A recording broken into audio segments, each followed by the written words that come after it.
If ever there's a Harley-Davidson to divide opinion, this is it. Harley purists will hate it for the huge wheels, sports bike-like styling and distinctive lack of chrome, while the all-American manufacturer hopes it will act as a gateway model to new, cooler customers. One thing is certain, however. It's an absolute lump, and certainly not one suited to the twisting mountain roads we tested it on. But, for what it lacks in finesse, it makes up for with its eye-catching looks and aggressive styling. Call it the muscle car of motorcycles, a Dodge Challenger on two wheels.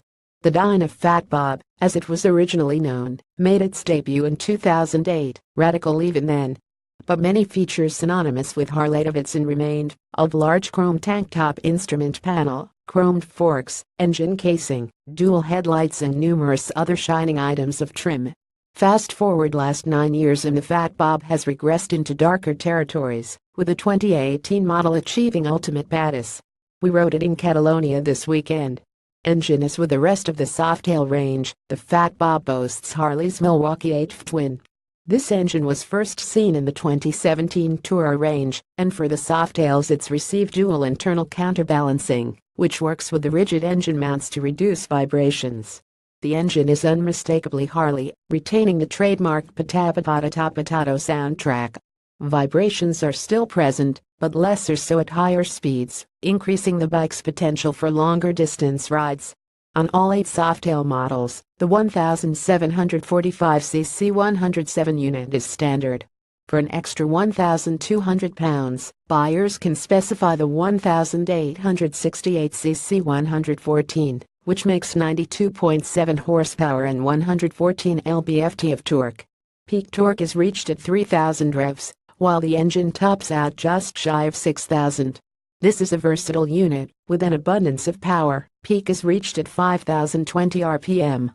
According to HD figures, the 114 is 9% faster from 0-60 miles per hour than the 107, and 13% faster in 5th gear from 60-80 miles per hour. Handling: the Fat Bob has wide bars, forward foot pegs and a deep seat, which provides decent lumbar support.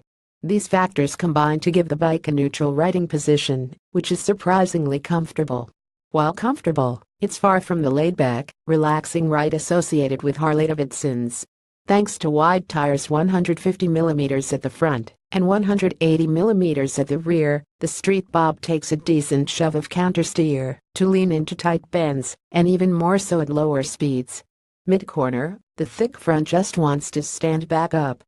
While the styling may mimic sports bikes, the ride certainly does not. But, to give credit where credit's due, this bike shines on wide open straights and fast, sweeping bends. Open the throttle up, and it feels stable and comfortable. The deep seat holds the rider forward, keeping the pressure off your arms. Suspension: lever-ring suspension is how Harley-Davidson has described the new Fat Bob setup.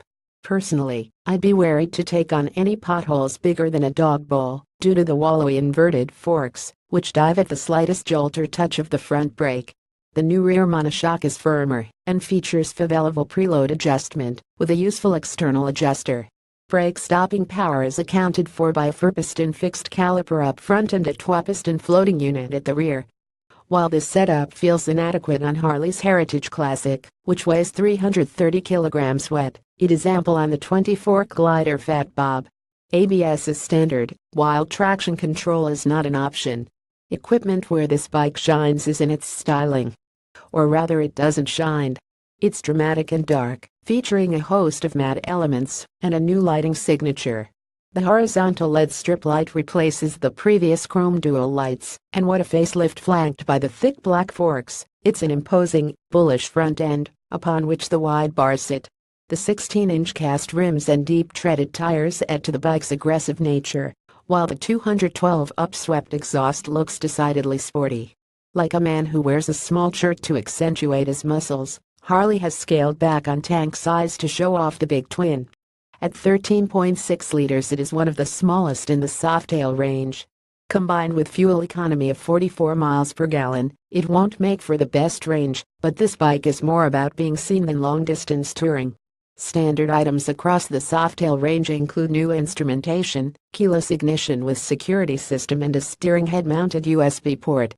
While this model isn't cheap, It's certainly well equipped. We like that aggressive radical styling. While it won't be to everyone's taste, this bike is a guaranteed conversation starter. We don't like the wallowy suspension and wide tires. This may add to the bike's badass nature, but I feel they inhibit its riding potential. Click next for verdict and specs.